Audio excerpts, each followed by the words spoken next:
बिस्मिल्लाहिर्रहमानिर्रहीम। स्टूडेंट्स, हमारा first year का आज लेक्चर है प्रोजेक्टाइल मोशन का, जिसमें हम इसका ऑब्लिक प्रोजेक्टाइल मोशन में जो लास्ट एक्सप्रेशन है रेंज वो ड्राइव करेंगे। तो स्टार्ट करते हैं।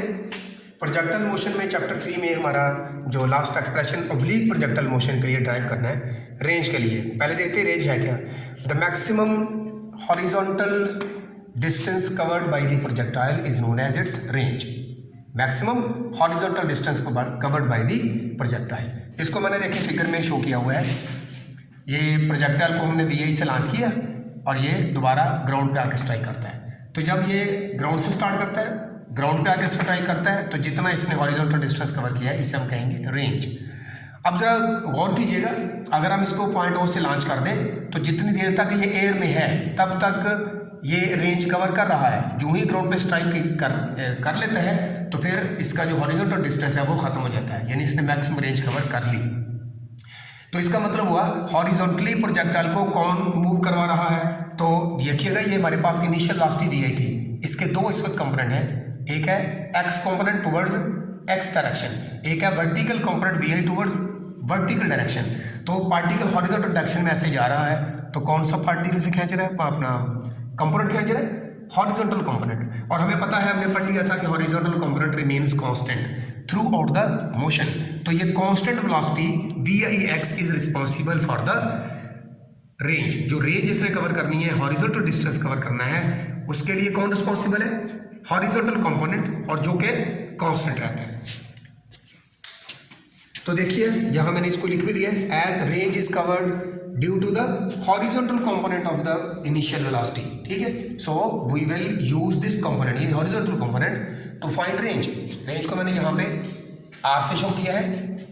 तो इनिशियली इसकी पर वेलोसिटी क्या है, VI। तो हमारे पास कुछ डाटा जो पहले मालूम है वो क्या है, कांस्टेंट वेलोसिटी VIX, यानी हॉरिजॉन्टल डायरेक्शन में कांस्टेंट वेलोसिटी है VI cos थीटा, इसकी वैल्यू है।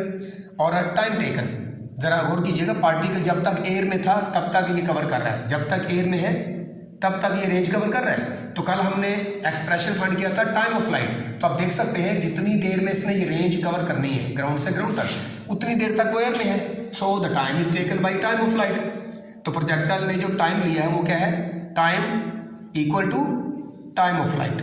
तो जितनी रेंज कवर करनी है इस दौरान जो टाइम लगेगा वो क्या होगा, टाइम ऑफ फ्लाइट। तो कांस्टेंट वेलोसिटी VIX और टाइम कितना है, टाइम ऑफ फ्लाइट। हमने कल एक्सप्रेशन ड्राइव किया था, क्या है, 2VI sin theta over G। तो क्या फाइंड करना है, रेंज R। तो आप देख सकते हैं कांस्टेंट वेलोसिटी, टाइम और रेंज का डिस्टेंस। तो अब हम इसमें इक्वेशन ऑफ मोशन ही लगाएंगे जी स्टूडेंट। तो रेंज हमने फाइंड करनी है, ये गिवन डाटा हमारे पास मौजूद है। Using following equation we can find range. Simple equation में लगाइए, अगर कोई पार्टिकल कांस्टेंट वेलोसिटी V से कुछ टाइम के लिए मूव करे तो उसका डिस्टेंस कवर होता है velocity into time. Simple speed की डेफिनेशन है, V is equal to S over T, तो S is equal to V into T। What is V, the constant horizontal velocity VIX। T कितना, time of flight, 2VI sin theta over G। तो VIX की value put करते हैं, VI cos theta multiply 2VI sin theta over G।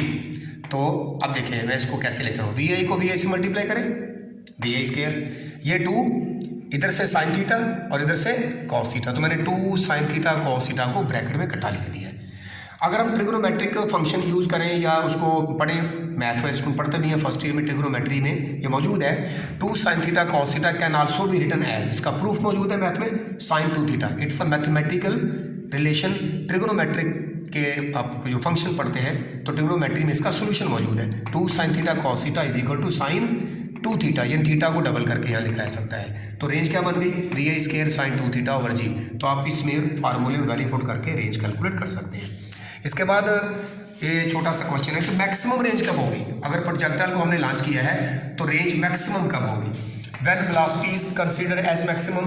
Definitely इधर फार्मूले में जरा गौर कीजिएगा दोबारा, रेंज किन फैक्टर में डिपेंड करती है, VI है, sin थीटा है और G है, तो G तो कांस्टेंट है।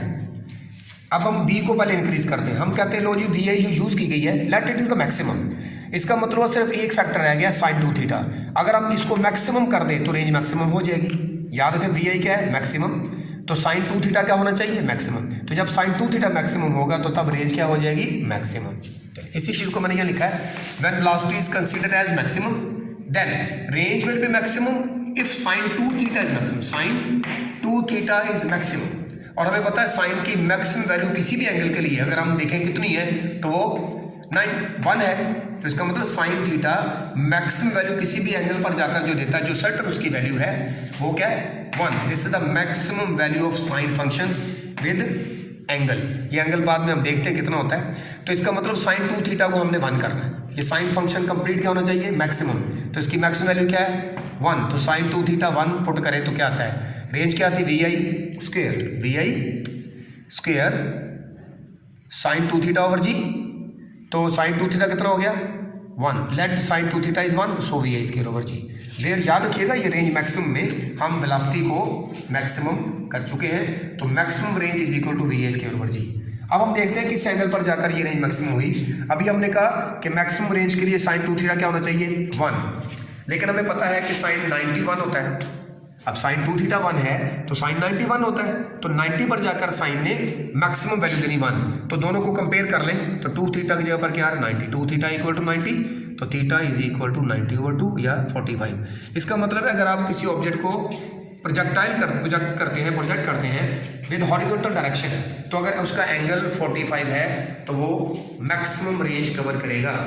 तो अगर आप वेलोसिटी चेंज नहीं कर रहे, कांस्टेंट वेलोसिटी 3-4 ऑब्जेक्ट को दी है और उन्हें आप लॉन्च करते हैं डिफरेंट एंगल्स, तो जिस ऑब्जेक्ट को आपने 45 एंगल पर लॉन्च किया होगा, प्रोजेक्ट किया होगा, उसकी रेंज यानी उसका हॉरिजॉन्टल डिस्टेंस कवर किया होगा, बाकी उसे मैक्सिमम होगा। ठीक है, थैंक यू।